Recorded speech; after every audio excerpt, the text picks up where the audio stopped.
Après les sports, l'actualité de la santé avec le docteur Kirzek. Les pharmaciens Giffard, au cœur de votre santé, vous présentent l'Info Santé. Bonjour Gérald. Bonjour Samuel. On vous retrouve à 11h30 pour votre émission Question de santé. Aujourd'hui, vous nous parlez de la méningite. Rappelez-nous, qu'est-ce que la méningite exactement ? Eh bien, la méningite, c'est l'inflammation des méninges. Les méninges, c'est quoi ? Ce sont les enveloppes du système nerveux. Donc, ce sont des fines couches de tissu qui vont entourer le cerveau, la moelle épinière, et à l'intérieur de ces méninges circule le fameux liquide céphalo-rachidien, celui qu'on va venir prélever quand on fait une ponction lombaire.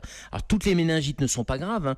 La majorité des méningites, elles sont bénignes, ce sont des méningites dues à des virus, mais parfois dans les formes les plus graves, ce sont des bactéries, et là il faut rapidement les diagnostiquer et mettre en route un traitement antibiotique. Gérald, quels symptômes permettent de distinguer la méningite d'une grippe ?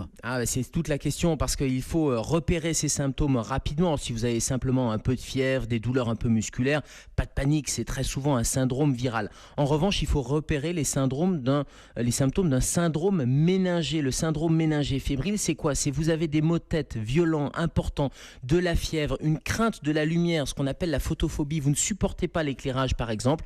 Et si ça s'ajoute à une raideur de la nuque, vous avez vraiment la nuque très très raide, là, il ne faut pas hésiter. En cas de doute, il faut appeler le 15 et le médecin régulateur pourra vous poser un certain nombre de questions complémentaires. Et puis, il y a un signe qu'il faut repérer, notamment chez les plus petits, parce que c'est pas évident chez les enfants d'avoir les maux de tête ou de repérer cette crainte de la lumière, c'est de repérer ces petites taches qui sont des taches de purpura, des petites taches violettes qui sont au bout des pieds ou au bout des mains. Donc il faut découvrir l'enfant, et si vous avez de la fièvre avec ces petites taches, là aussi on appelle le 15. Est-ce qu'il y a une population particulièrement exposée ?